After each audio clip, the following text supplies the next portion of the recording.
മക്കളെ, electric charges and fields എന്ന് പറയുന്ന ചാപ്റ്ററിൽ ഒരു യൂണിഫോം ഇലക്ട്രിക് ഫീൽഡിൽ ഡൈപോൾ വെക്കുമ്പോൾ അതിനെ എക്സ്പീരിയൻസ് ചെയ്യുന്ന ടോർക്കിനെ പറ്റി പറയുന്നുണ്ട്. അത് റിലേറ്റ് ചെയ്ത് കീമിന് ചോദിച്ചൊരു ക്വസ്റ്റൻ ആണിത്.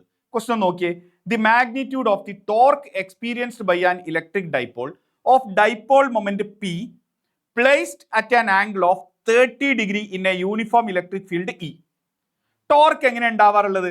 ഒരു യൂണിഫോം ഇലക്ട്രിക് ഫീൽഡ് ഈ ഡയറക്ഷനിൽ ഉണ്ടെന്ന് വിചാരിക്കുക.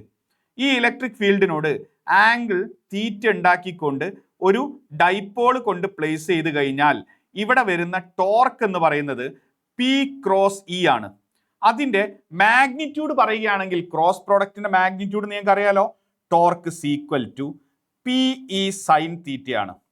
ഈ ഫോർമുല എല്ലാവരും പഠിക്കുന്നതാണ്. ബോർഡ് എക്സാം പോയിന്റ് ഓഫ് വ്യൂവിൽ പോലും ഇമ്പോർട്ടൻ്റ് ആയിട്ടുള്ള ഫോർമുലയാണ്. അപ്പോൾ നമുക്ക് ടോർക്ക് ചെയ്താലോ. ടോർക്ക് എങ്ങനെയാണ് ഉണ്ടാവുക? പിയും ഇയും ഒക്കെ പിയും ഇയും തന്നെയാണ് ക്വസ്റ്റ്യനിൽ തന്നത്. തീറ്റയുടെ വാല്യൂ 30 ആണ് തന്നത്. അപ്പൊ സൈൻ 30 എത്രയാ? 1/2. അപ്പൊ ആൻസർ എന്ത് വരും? PE/2. ഓപ്ഷൻ സി ആയിരിക്കും നമുക്ക് ആൻസർ കിട്ടുക.